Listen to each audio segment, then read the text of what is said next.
Hello again, everyone, and welcome back to Reddit Aliens. I am John, and as always, thank you so much for being here. A good topic for you today. Let's do it.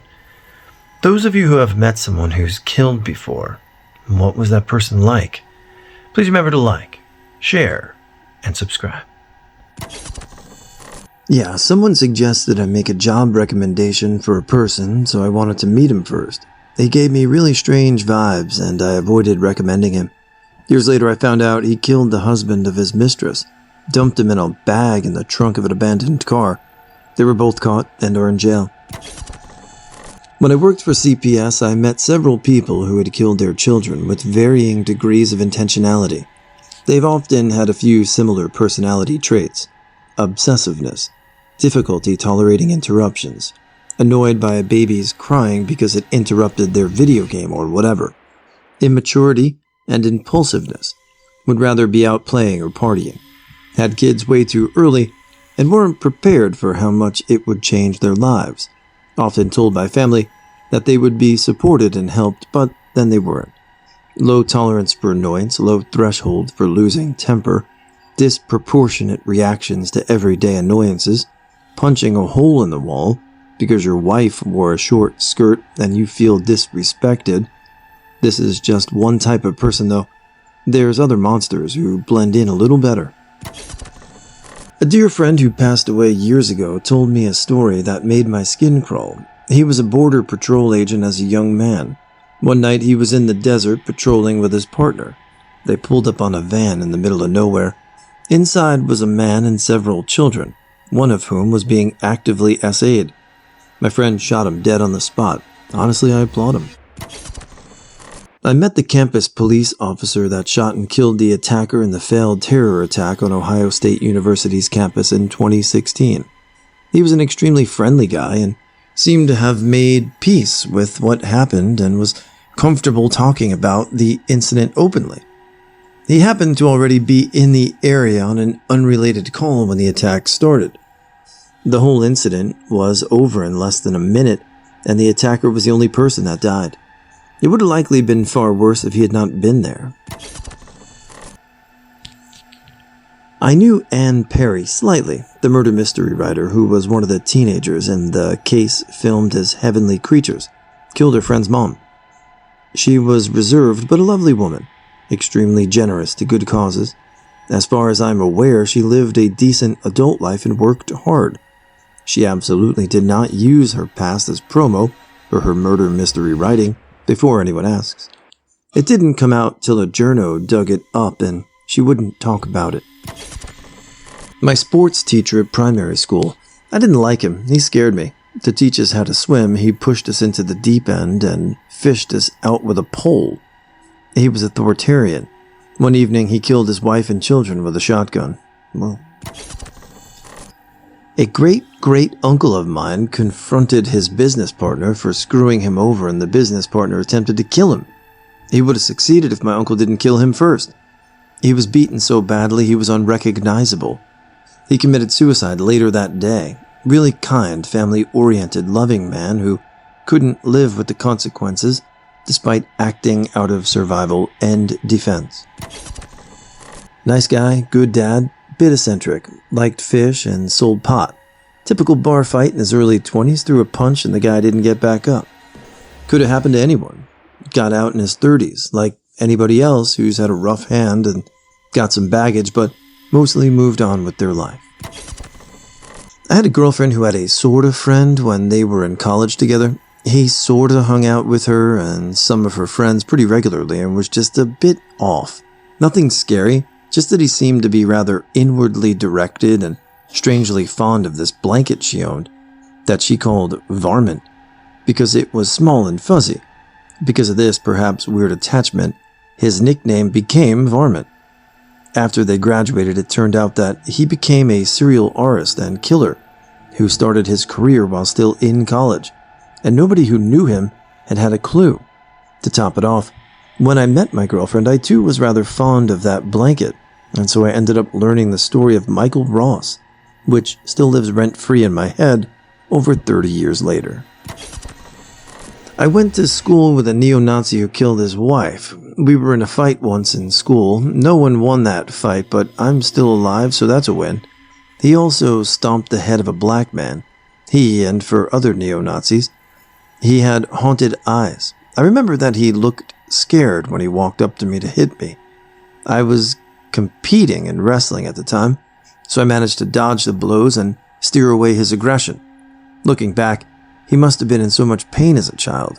He got 16 years for the murder. Wording carefully for legal reasons, she was evil. She killed as a teen. For legal reasons, she was rehabilitated and watched in adulthood. She still had problems. Beware of the people you deal with in everyday life. Sometimes it's better to avoid tangling with people like that. When you're young, you don't want to look like you were afraid of someone. In most cases, it's the smart move to stay away from someone capable of killing you. Better to look silly once than to be gone forever because some nutjob had a psychotic episode. With mass shooter culture, this is more and more true. Yes, a family member who killed their spouse, my mother's sibling, in a fit of jealous rage after finding them in bed with another person. It's in the 70s, happened before I was born, and they served their time. I met them at their child's wedding, my cousin in the early 2000s. They were perfectly nice. I was probably the awkward one, as I was in my early 20s and had only ever grown up hearing of my family's grief over the loss of their child or sibling, etc. I didn't talk to them for long, but I know they had a relationship with their 3 children, who, as far as I'm aware, all know what happened, but I understand the surviving parents did a lot to rehabilitate and had never been in trouble before, etc. Think it was classed a crime of passion when it was prosecuted, and they fully accepted what they had done. As nice as they were, though, I couldn't get the knowledge of what they'd done out of my mind when speaking to them. When we were kids, she was aloof in many ways, but when she trusted you, she was a good friend. It always seemed like she had gone through something that made her that way, but wouldn't ever say it. Her parents were Jehovah's Witness and lived between Hawaii and California. She would be left in Cali for what seemed like months at a time. I met her when she was like 13 and I was 15. She seemed much more mature and sure of herself. She had 2 much older brothers that were barely around. I later found out the one she was closest to was dealing coke and continued until the end. He would be around just enough to check in on her. He had the same distant, aloof way to him. My parents were also Jehovah's Witnesses, but very strict. I began to rebel and would spend a lot of time at her place. She was sexually active at 13 with a boy that was 18. He seemed to love her, so I didn't think much of it. I wasn't even close to being sexually active, but had fun with boys, and I would meet through her. She eventually married a boy I knew growing up and moved to Hawaii. Had a couple kids. When we talked, things weren't good. They both got into drugs, and she spiraled down. He made it out, and she didn't. When she moved back, I thought showing her my family life, work, and fun side would help her get out of the dark place she was in. I have a sister who was able to do it, so I had a lot of hope for her. She would stay with us here and there, but eventually she became open about her drug use and told me she had a type of schizophrenia. She stopped taking her meds, and when we would go out to have fun, I'd end up being in compromising positions. She had a drug dealer who she would trade sex for drugs. She was very promiscuous. My sister was as well, but this was another level. It took me way too long to separate myself from her because her mom would beg me to help her because I was a good influence. About 3 months after COVID hit, my sister, who lived down the street, called me and told me something bad was happening at my friend's mom's house. She had a machete and had murdered her mom with it.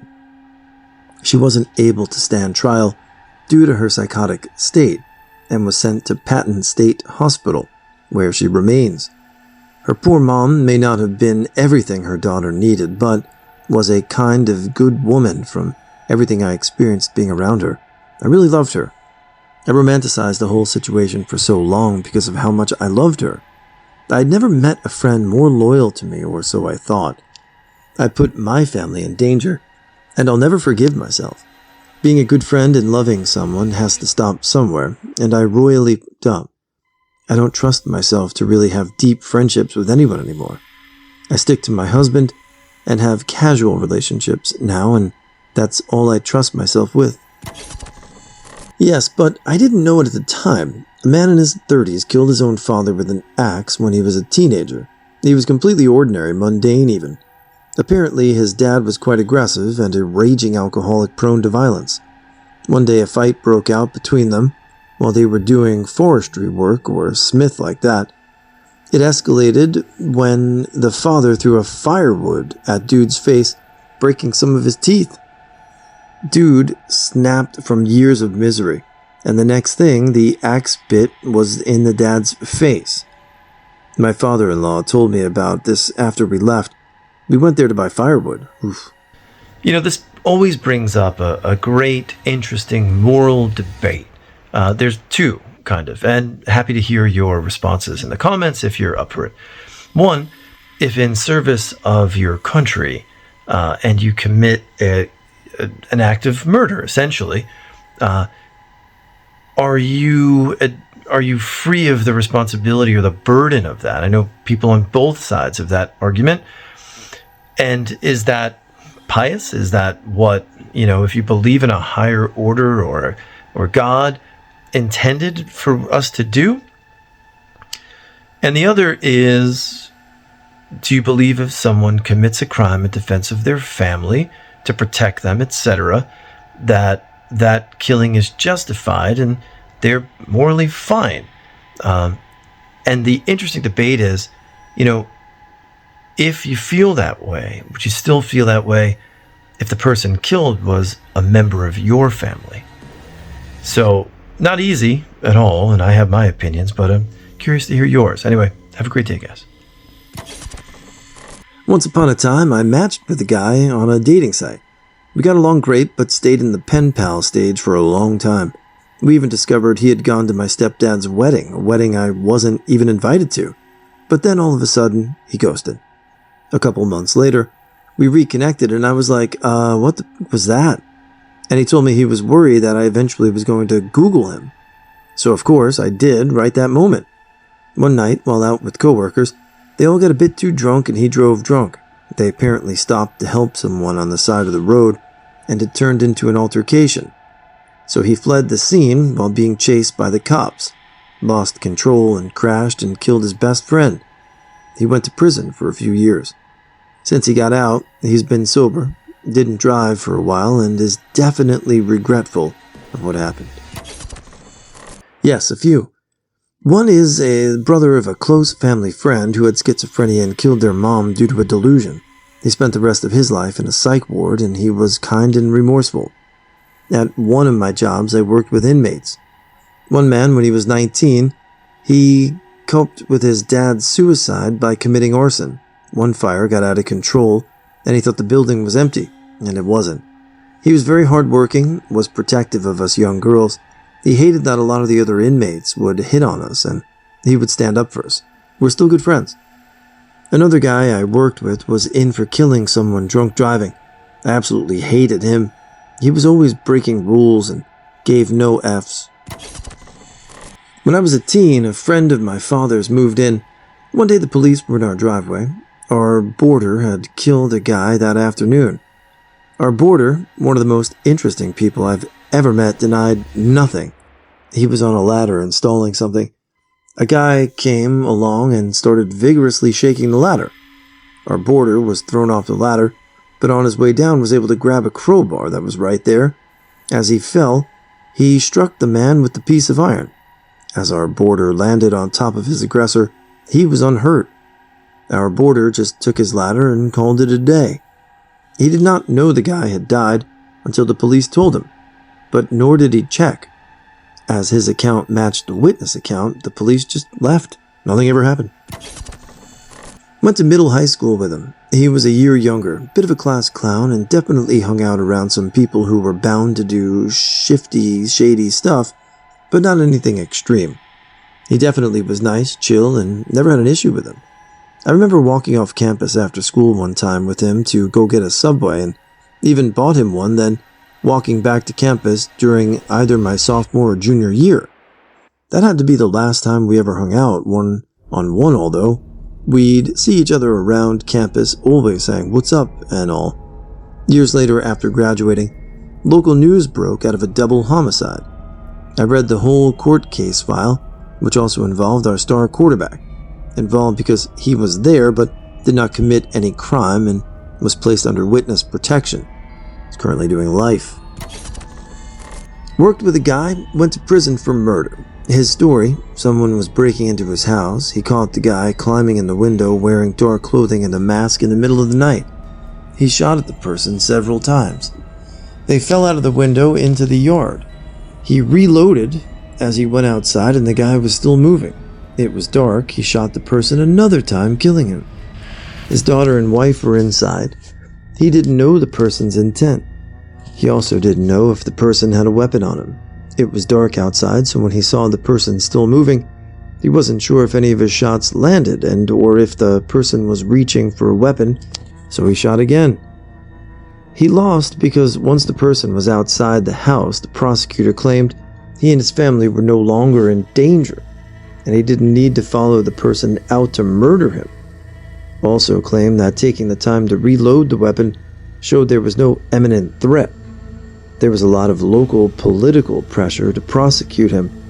The person killed was the son of someone fairly important, famous, or wealthy for the area.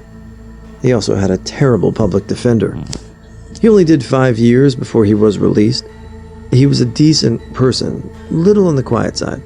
When interviewed after being released, he said if the situation happened again, he would likely handle it the same way, if it meant keeping his family safe.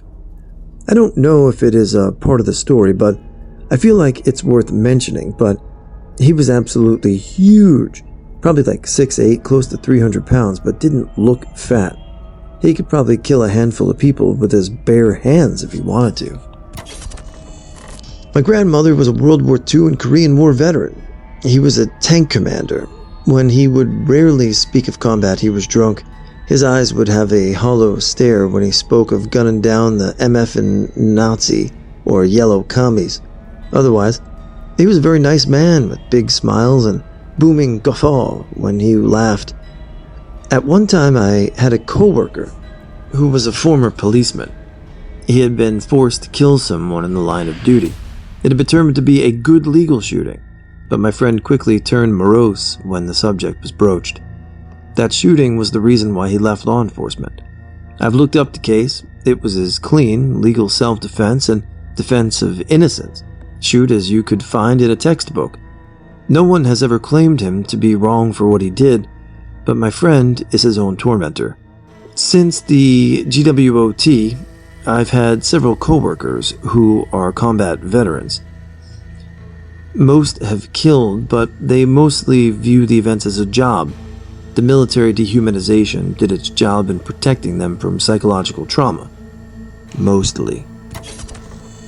I'm not sure this is what you're looking for, but my brother-in-law went to a barn dance when he was in his early 20s, got hammered, and couldn't find his date. Figured she must have pieced out or something, so he got in his truck to drive home. On the way home, he lost control and rolled the truck. Turns out the date had gotten absolutely hammered and gone back to the truck and passed out in the back seat. She was tossed from the vehicle, and then the truck rolled over her, trapping her underwater in the ditch. He did a few years, and then picked up his life once he was out. All in all, he is a nice guy who, and never once has he mentioned it, so neither have I. A couple. One guy was in America because killed a man who arred his sister in the Caribbean country, but his cousin was the chief of police and helped him flee to America, where he lived with his sister, worked as a line cook, and got rides home from me. Great guy. He missed his kids, but he took care of business. I didn't know for months.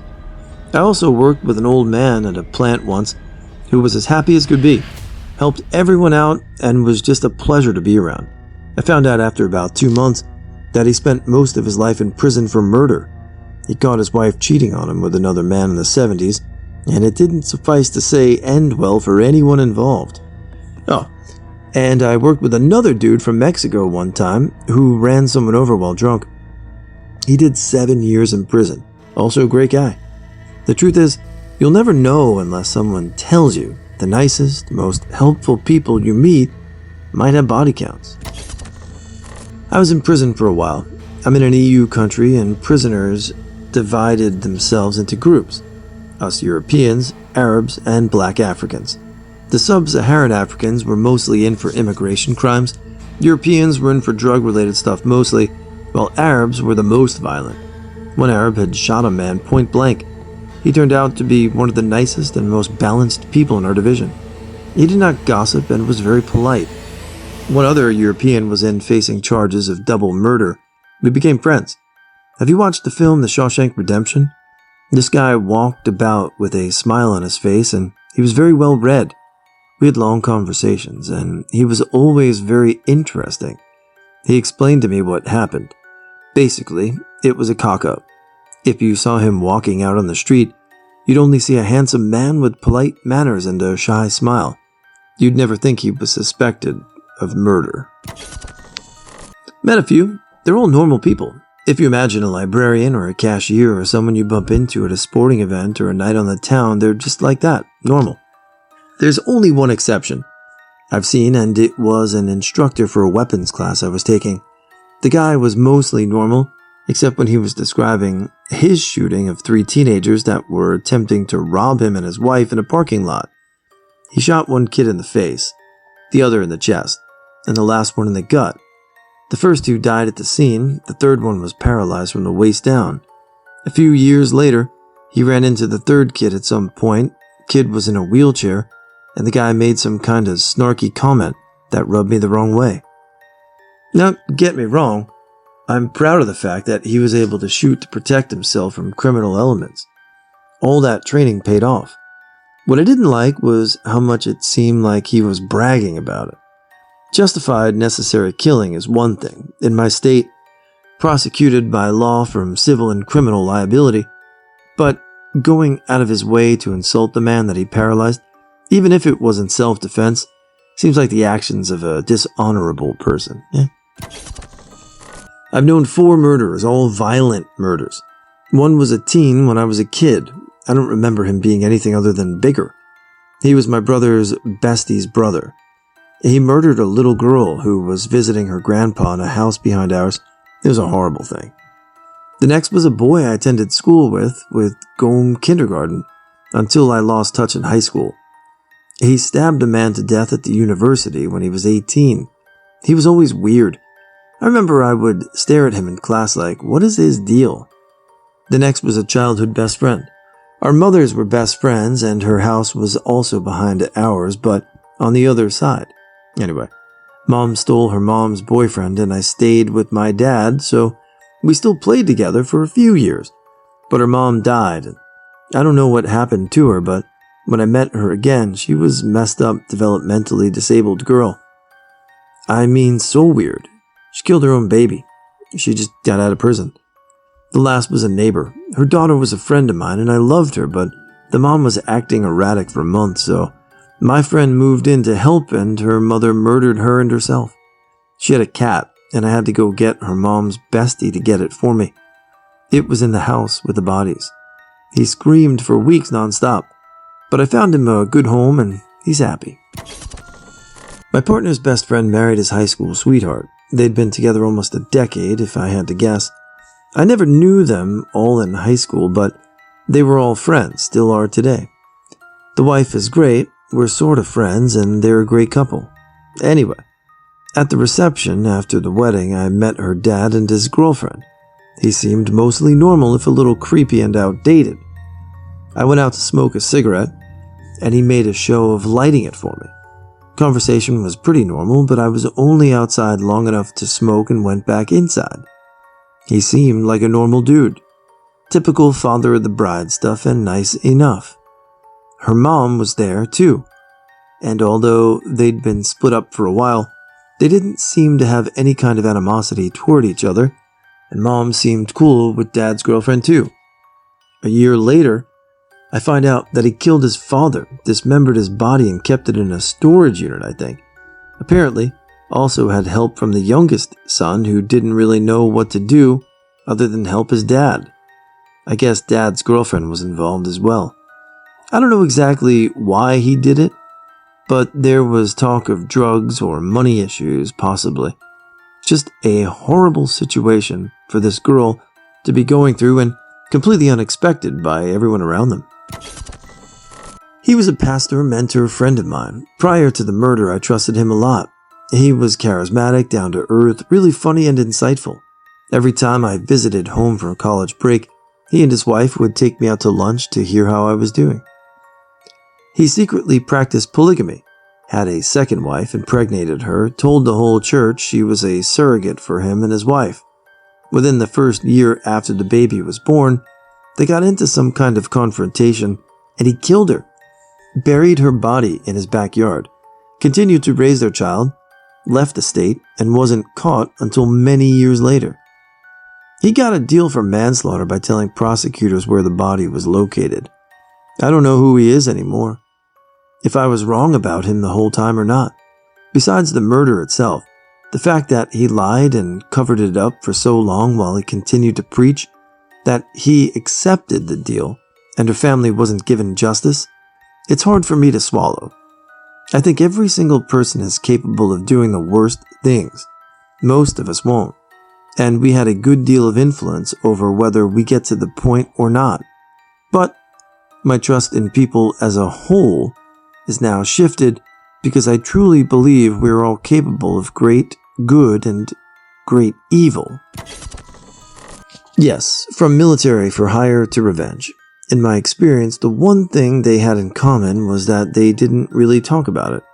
My friend was a Green Beret with his few deployments overseas, so I assumed he had a few confirmed. He was looking at a rifle and a shotgun I had just bought, and he told me that he had a classic World War II rifle. He said he got it overseas and was able to get it back home on the DL. I asked where he found it. He said it wasn't uncommon for the opposition to use whatever was available, so old weapons weren't unusual to see. Then he said the previous owner was no longer going to need it, so he figured he would hold on to it. Total mixed bag. I used to do volunteer work where I would work really closely with at times convicted felons. I worked with one guy. He was this super clean-cut, outgoing, nerdy Chinese dude. He'd been convicted for murdering his girlfriend, who was an international student in Vancouver, British Columbia. He always claimed he was innocent, but as I got to know him, he was super aggressive and definitely not all there. He would get these super crazy eyes when he wasn't the center of attention. I actually stopped working with him because he was on full release, was smart enough to find where I live, and it got scary.